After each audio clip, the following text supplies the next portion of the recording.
The Warren Buffett warning. Retail investors are always looking for the next stock to buy. They chase trends, they buy the hype, and they suffer from the fear of missing out. But the greatest investor in human history is doing the exact opposite. He isn't buying. In fact, he is liquidating his favorite positions at a pace we have never seen before. Warren Buffett, the Oracle of Omaha, is quietly building the largest cash fortress in the history of corporate finance. While Wall Street pundits scream that the market is safe and that tech will grow forever, Berkshire Hathaway is sitting on a record-breaking cash pile of over $150 billion. Think about the mathematics of this move. Warren Buffett is 95 years old. He does not accumulate cash to spend it in a few decades. He accumulates cash for one single reason: because he knows a massive economic repricing is inevitable. He isn't guessing. He is preparing for a generational market collapse. Welcome back to The Market Veteran. Today, we are breaking down the terrifying truth behind the Warren Buffett warning, the exact stocks he is quietly dumping, and how institutional insiders are positioning their capital to survive what is coming next. If you want to protect your wealth, you need to understand the strategy of the ultimate predator. Let's look at the data. To understand the magnitude of this warning, we first have to look at what Buffett is selling. For years, Apple was the crown jewel of Berkshire Hathaway's portfolio. Buffett repeatedly called Apple a consumer monopoly, a business with a moat so wide that no competitor could ever cross it. Yet, recent regulatory filings reveal a shocking development. Berkshire Hathaway has aggressively trimmed its massive position in Apple, dumping billions of dollars worth of shares in a matter of months. But it didn't stop there. Buffett also liquidated massive stakes in historic banking institutions like Bank of America, when the most famous long-term investor in the world starts aggressively selling his high conviction, bulletproof monopolies. It is not an accident. It is a calculated retreat. The mainstream financial media will tell you that this is just routine portfolio rebalancing or a tactical move for tax optimization. Do not fall for that narrative. You do not liquidate tens of billions of dollars in premium, cash-flowing equities just to save a few percentage points on taxes. You sell when you believe the asset has reached peak valuation and when you foresee a macroeconomic storm on the horizon that could crush corporate earnings. So, why is Buffett choosing pure liquidity over stocks? The answer lies in a specific mathematical metric that institutional analysts call the Buffett Indicator. This metric is elegant in its simplicity, yet deadly accurate. It takes the total market capitalization of all publicly traded U.S. stocks and divides it by the current gross domestic product of the United States. In simple terms, it measures the price of the stock market against the actual, real-world economic output of the country. Historically, when this indicator crosses the 100% mark, it means stocks are becoming overvalued. When it crosses 150%, it indicates a dangerous bubble. Today, the Buffett Indicator is screaming at historic, unprecedented highs, hovering near 200%.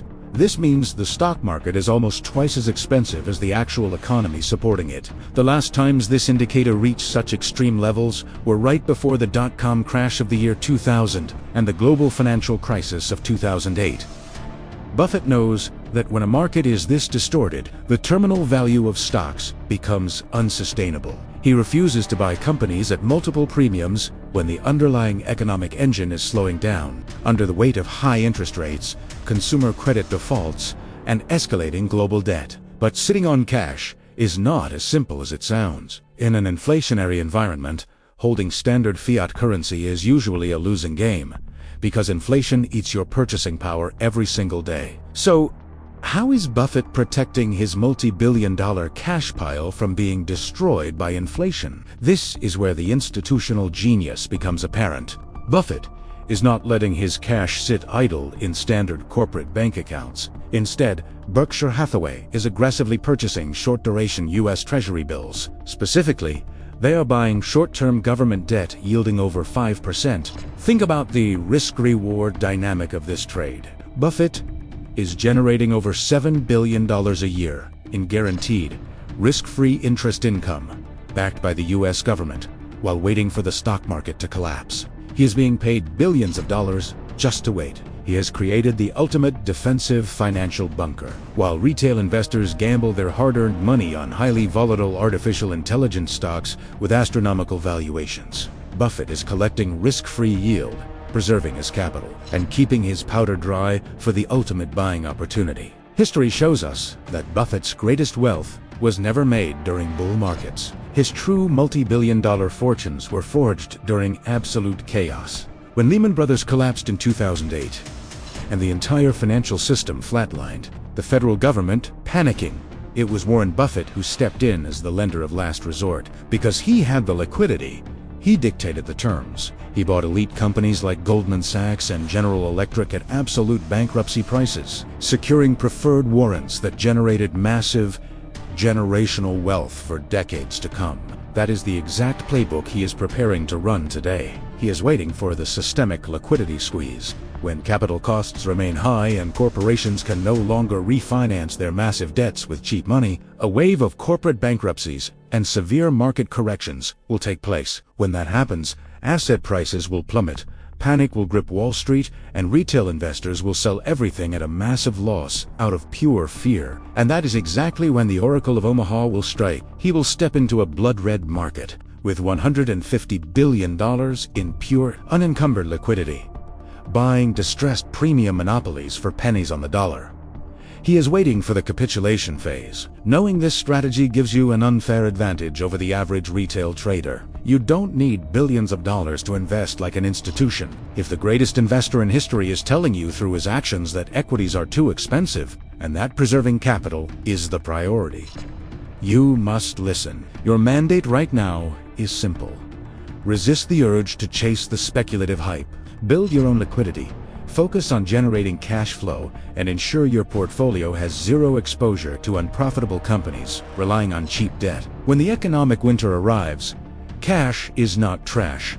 Cash is the ultimate weapon. It is the absolute shield against economic destruction and the golden ticket to buying generational wealth when the market resets. The market is a psychological arena designed to transfer wealth from the impatient to the patient. For every retail trader buying an overvalued asset at the absolute top out of pure greed, there is an elite institution or a billionaire insider happily taking that liquidity and moving to the sidelines. By tracking the capital flows and reading the macro indicators, you stop playing the game as a victim and start operating as a predator.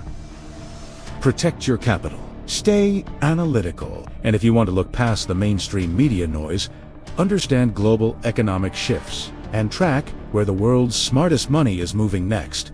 You cannot afford to miss our weekly breakdowns. Hit that subscribe button right now, turn on notifications, and join our inner circle at The Market Veteran. Train your mind to trade like the institution you want to become. Thank you for listening, and until next time, stay defensive.